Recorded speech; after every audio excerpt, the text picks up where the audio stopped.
मैं डॉक्टर राम कुमार सिंह आप सभी का इस वीडियो व्याख्यान में स्वागत करता हूं।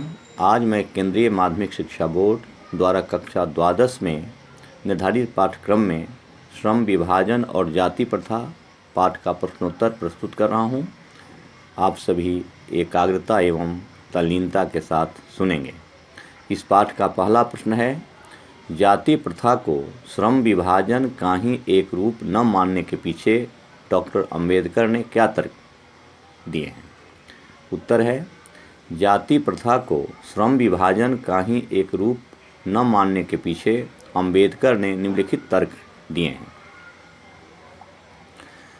पहला है, जाति प्रथा श्रम विभाजन के साथ साथ श्रमिक विभाजन भी करती है। दूसरा, सब समाज में श्रम विभाजन आवश्यक है, परंतु श्रमिकों के विभिन्न वर्गों में अस्वाभाविक विभाजन किसी अन्य देश में नहीं है। तीसरा है, भारत की जाति प्रथा में श्रम विभाजन मनुष्य की रुचि पर आधारित नहीं होता, वह मनुष्य की क्षमता या प्रशिक्षण को दरकिनार करके जन्म पर आधारित पेशा निर्धारित करती है। अगला है, जाति प्रथा मनुष्य को विपरीत परिस्थितियों में पेशा बदलने की अनुमति नहीं देती, फलतः भूखे मरने की नौबत आ जाती है। इस पाठ का दूसरा प्रश्न है, जाति प्रथा भारतीय समाज में बेरोजगारी व भुखमरी का भी एक कारण कैसे बनती रही है? क्या यह स्थिति आज भी है? उत्तर है, जाति प्रथा भारतीय समाज में बेरोजगारी और भुखमरी का कारण भी बनती रही है। भारत में जाति प्रथा के कारण व्यक्ति को जन्म के आधार पर एक पेशे से बांध दिया जाता था। इस निर्णय में व्यक्ति की रुचि, योग्यता या कुशलता का ध्यान नहीं रखा जाता था। उस पेशे से गुजारा होगा या नहीं, इस पर भी विचार नहीं किया जाता था। इस कारण भुखमरी की स्थिति आ जाती थी। इसके अतिरिक्त संकट के समय भी मनुष्य को अपना पेशा बदलने की अनुमति नहीं दी जाती थी। भारतीय समाज पैतृक पेशा अपनाने पर भी जोर देता था। उद्योग धंधों की विकास प्रक्रिया व तकनीक के कारण कुछ व्यवसायी रोजगारहीन हो जाते थे। अतः यदि वह व्यवसाय न बदला जाए तो बेरोजगारी बढ़ती है। आज भारत की स्थिति बदल रही है।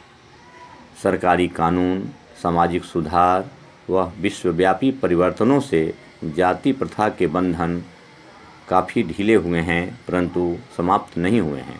आज लोग अपनी जाति से अलग पेशा अपना रहे हैं। इस पाठ का अगला प्रश्न है, लेखक के मत से दास्ता की व्यापक परिभाषा क्या है?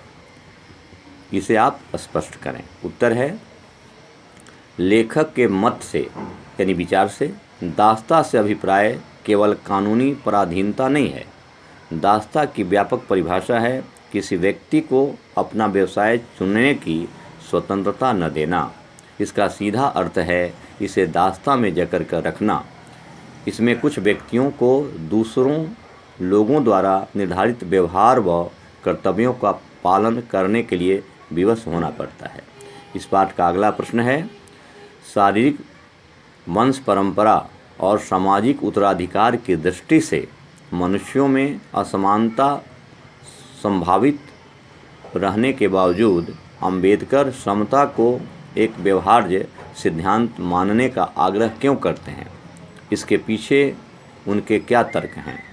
उत्तर है, शारीरिक वंश परंपरा व सामाजिक उत्तराधिकार की दृष्टि से मनुष्यों में असमानता संभावित रहने के बावजूद अंबेडकर समता को एक व्यवहार्य सिद्धांत मानने का आग्रह करते हैं, क्योंकि समाज को अपने सभी सदस्यों से अधिकतम उपयोगिता तभी प्राप्त हो सकती है जब उन्हें आरंभ से ही समान अवसर एवं समान व्यवहार उपलब्ध कराए जाएं। व्यक्ति को अपनी क्षमता के विकास के लिए समान अवसर देने चाहिए।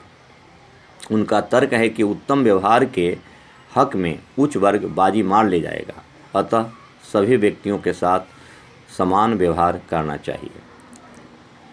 अगला प्रश्न है, सही में अंबेडकर ने भावनात्मक समत्व की मानवीय दृष्टि के तहत जातिवाद का उन्मूलन चाहा है, जिसकी प्रतिष्ठा के लिए भौतिक स्थितियों और जीवन सुविधाओं का तर्क दिया है। क्या इससे आप सहमत हैं?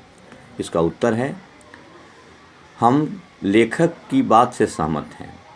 उन्होंने भावनात्मक समत्व की मानवीय दृष्टि के तहत जातिवाद का उन्मूलन चाहा है, जिसकी प्रतिष्ठा के लिए भौतिक स्थितियों एवं जीवन सुविधाओं का तर्क दिया है। भावनात्मक समत्व तभी आ सकता है जब समान भौतिक स्थितियां व जीवन सुविधाएं उपलब्ध होंगी।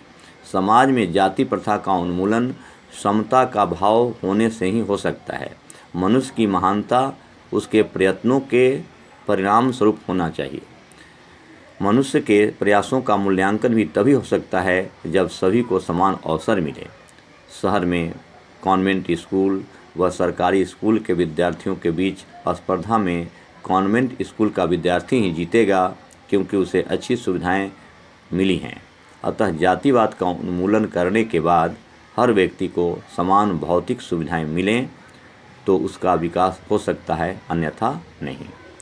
अगला प्रश्न है, आदर्श समाज के 3 तत्वों में एक भ्रातृता को रखकर लेखक ने अपने आदर्श समाज में स्त्रियों को भी सम्मिलित किया है अथवा नहीं? आप इस भ्रातृता शब्द से कहाँ तक सहमत हैं? यदि नहीं तो आप क्या शब्द उचित समझेंगे, इसे आप बताएं। उत्तर है, आदर्श समाज के 3 तत्वों में से एक भ्रातृता को रखकर लेखक ने अपने आदर्श समाज में स्त्रियों को भी सम्मिलित किया है। लेखक समाज की बात कर रहा है और समाज स्त्री पुरुष दोनों से मिलकर बना है। उसने आदर्श समाज में हर आयु वर्ग को सम्मिलित किया है।